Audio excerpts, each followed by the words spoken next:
All right, as if I didn't already come into this motivated, ready to change my lifestyle, ready to be healthier as a person, I recently won a trip to Las Vegas with my company. I want this lifestyle to be able to come with me no matter where I go, because this is just the beginning. The trips are going to continue to come, but the healthy lifestyle needs to stay the same. So I'm even more excited and even more motivated than ever. Rachel, welcome back. We missed you last week. We really did. Miss you guys. Well, I'm excited that you're here today, especially because we've got a lot of food. And because you won your trip to Vegas, this is the perfect opportunity to talk about healthy snacking on the go. That way, when you're at the airport, when you're bouncing from event to event, you have some things to keep with you and you can make this healthy lifestyle a lot easier. Yes, that sounds like gold to me, because that's definitely something that I'm looking for as part of all this. Awesome. Definitely.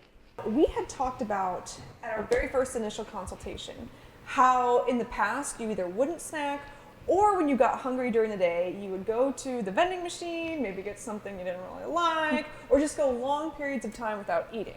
So how's your experience been with snacking? How have you started to see snacking? How have you started to incorporate it in your routine? And how has it really helped you? So snacking, I would say, has probably been the biggest journey for me on this whole journey of us together, because starting out it was non-existent. I wasn't snacking, but then when I got home, I was snacking. So I wasn't planned snacking. It was more of, I know that I'm getting hungry and I'm at work. I don't have anything. So when I get home, I'm just going to go through all my daughter's snacks, which are things I should not be eating. So and from that to, okay, well, let's plan some snacks to bring in. So then I had my little snack drawer at work. It was perfect. I had, pre-bagged nuts. I had some bars that were there. I would bring an apple and peanut butter. I never really ate it, but I would bring it, and same with the yogurt, because I would bring it as a snack, but I never really ate it because it wasn't convenient. I'd have to go to the fridge to get it, or sit down, or cut the apple. So, once I got into routine and I found what worked, I was doing the protein kind bars, the RX bars, because those are something I could just grab and keep working and go. And then I was working with the nuts as well, so some of the pre-bagged nuts. Cool. First off, I want to say the snacks that you were choosing, like you said, extremely nutritious, really balanced. They have what we call a satiating factor. Eating something like Doritos or cookies, for a lot of people, taste really good and sound satiating, but they don't do anything for your level of fullness, and they don't do anything for your energy. So those things that you've done, amazing. A+, dietitian's dream. All right, let's get into snacking. First, we're going to start with 3 sweet snacks, and then we're going to do 3 savory snacks. First thing we're going to make is a balanced protein shake. A lot of people drink protein shakes for meals, which is fine, but today's focus is going to be creating a balanced, satiating protein shake that can get you in between meals. I often see a lot of people do protein shakes with just protein powder and an almond milk that has 0 nutrition, and they wonder why they're hungry 30 minutes later. Well, protein on its own is pretty filling, but when we use a protein powder, it's basically digested for us. This means it's a really good thing to have right after a high-intensity workout or some resistance training, because the amino acids from the protein get sucked up in your muscles really quickly. Your stomach doesn't have to do a lot of digesting. But if we're doing a protein shake that's supposed to last us 2 or 3 hours, protein on its own ain't gonna cut it. So we're gonna use protein to make sure it's balanced. And is that the protein that you recommend using? Is there anything special about this one? Because I've been in the market. Good question. Okay, so I really like the flavor of this one, but the reason why I recommend this type of protein or a few different other options is because I look at the ingredients first. I don't blame people for looking at the macronutrients first, because that matters, but if you're taking in some kind of protein supplement or bar or food product that has a lot of artificial sweeteners like sucralose or aspartame, I just say you can do better. Those things are too prevalent in our diet, and you can use a natural sweetener or add your own sweetness from other things, from either using stevia, like this specific product, or you can buy a plain whey protein or plant-based protein, add your own sweetness with fruit, cinnamon, and so forth. All right. So that's why I'm going with this one. It's what I had handy, and it blends really nice. So we've got our protein source here, and so I'm going to let you do some of the work while I explain. All right. Let's add 1 scoop. Okay. So while you're doing that, I want to make sure that we add a carbohydrate source. I hear a lot of people freak out about fruit for many different reasons. They freak out about the sugar. They freak out about things that they heard from somebody online. Right. Really, there is nothing wrong with fruit. I tell people all the time, nobody got fat, nobody got sick eating too many pieces of fruit. It's just not, it's facts, okay? So we're gonna make sure that we balance our pieces of fruit with fats and protein. So if you want to break this up either with a knife or with your hands and get dirty with it, we're gonna add some ripe banana into our shake. That way it's got carbohydrate. Don't forget that carbohydrate is fuel. So if you're eating something without carbohydrate, you might wonder why you're hungry or your energy levels just don't go up. It's because you're missing a carbohydrate. The other thing I see a lot of people do is they use some kind of milk or liquid base that lacks nutrition. I want people to get healthy fats at every snack and mini meal. So almond milk, I see this a lot. People buy their unsweetened almond milk because it's 20 calories. And if you wanted to add fat from a different source into your shake, from peanut butter, almond butter, avocado, not a very big issue. But almond milk lacks nutrition. So I want people to get staying power by using some kind of milk base that has a balance of healthy fats. So this specific brand, you'll see it has more calories, which sometimes turns people off. It makes them afraid. But I tell people, no, you need these calories. It's not like you're going to be drinking a trough of this.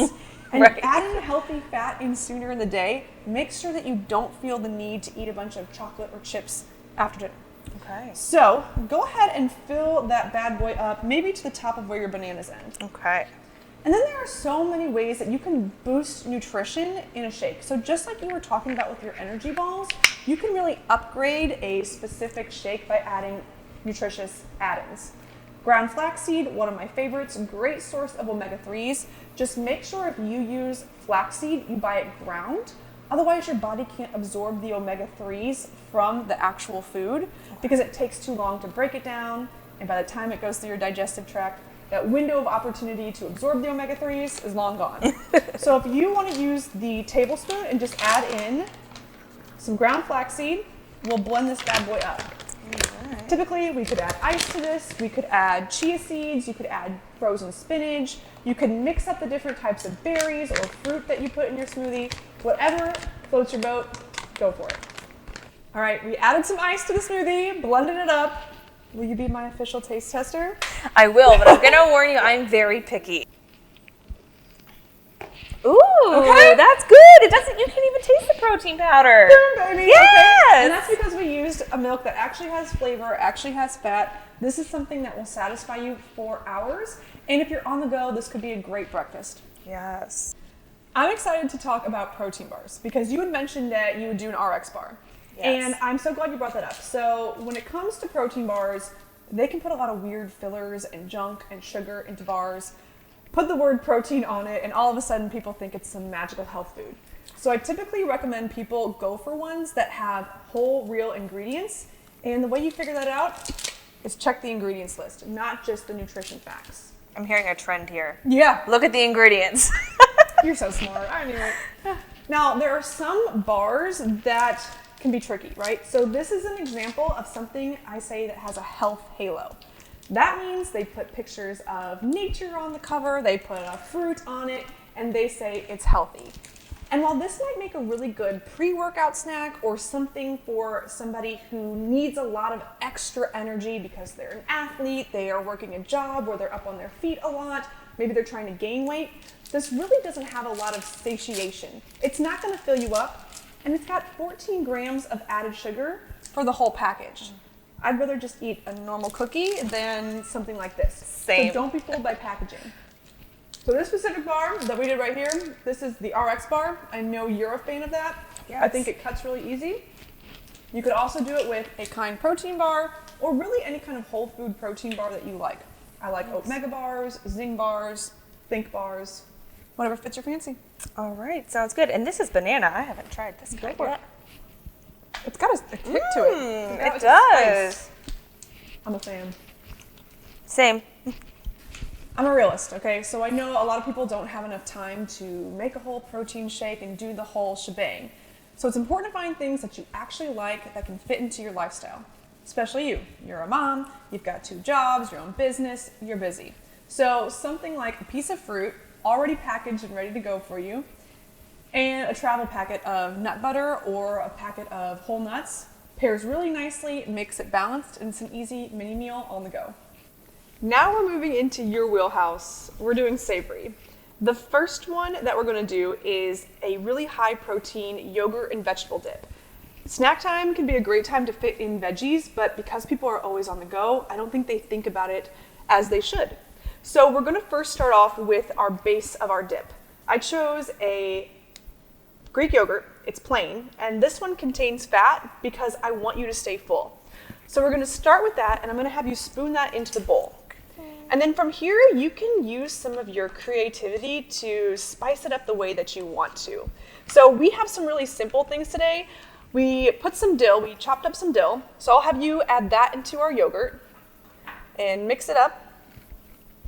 And then from here, you guys could add your own ranch packets. You could add garlic salt, really whatever kind of vegetable dip that you go for. Just use your own seasonings at home to mix it up. Here we have some black pepper, a little bit of salt. We'll go easy on the salt. And then what we'll do is use veggies that are already snack sized. And go ahead and mix that up for me a little bit. And we'll just dip these in. That way you don't have to do any kind of prepping unless you want to. So we have mini bell peppers.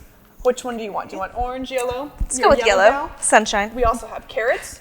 You could do cucumber, you could do celery, whatever floats your boat. Go ahead and test it for me. Oh, I'm just going to dig in. Just dig in, girl. Go crazy. High protein. All right. That was a beautiful crunch. Oh, that's delicious. Okay. We are making a healthy tuna salad as a snack. So we've already got tuna in here. And instead of using a typical mayonnaise base, we're going to switch up the fat to be healthier. So I'll have you use half an avocado and start mixing it with our tuna. And this little guy all by itself has over 30 grams of protein. Wow. Like, wow, amazing. Okay. So when you Goals, protein goals. Yeah, protein goals. I mean, it's hard to get 30 grams of protein in a meal, let alone a mini meal or snack. So to eat our tuna avocado, we're not going to just use your typical saltine crackers or Ritz crackers. We want to really get the most out of everything that we eat. So why not choose a cracker that's actually got a lot of fiber? I'll have you add a lot of flavor with just an easy seasoning. I get this at Trader Joe's, but they have them at typical grocery stores, everything but the bagel. And then you also do a little bit of lemon on this if that suits your fancy. But hey, this cracker's a little bit weak. I'll have you dip in and tell me what you think. All right. You could also do this on a sprouted grain piece of bread or eat this as a lunch in a sandwich. Pretty good, right? Really satiating, and the avocado is a heart-healthy fat when compared to mayonnaise or your typical tuna salad, chicken salad base. Yes, I'm getting another one. So you can see that even though this took a little bit of time to put together, it was so easy and it's not very time-consuming. Right.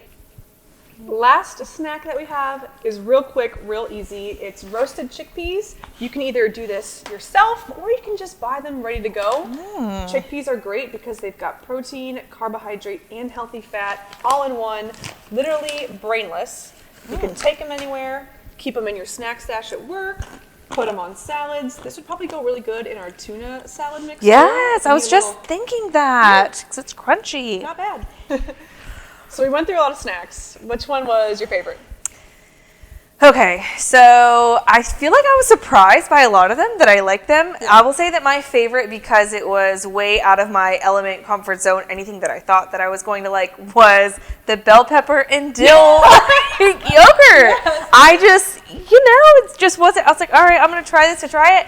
And it really surprised me. Like, I really liked it, and I've never bitten into a bell pepper like that either. So it's also the most fun. It was an intense bite. Right. I had to get every single piece of the mix or whatever. Yes. But yeah, that was probably my favorite and the one that I was most surprised by, for sure. And it was simple. It was really easy. Super easy. Yes. I'm excited to bring some of these home because these are definitely new ideas that were things that I had not tried before. And even like the tuna, like mixing it with an avocado, that was something new too. So easy. Yeah, easy peasy. So you're going to take some snacks home. Yes. Keep working towards things. And the next time that we meet, we're meeting for our second check-in. Yes. So if there's anything that you need from me between now and our second check-in, you reach out to me. You know how to get a hold of me. That's part of working with a dietitian. Questions come up. You might have things that are really hard, and that's where I'm your resource. But we'll talk in depth on that next session. Yeah, sounds good. I'll see you then. See you then.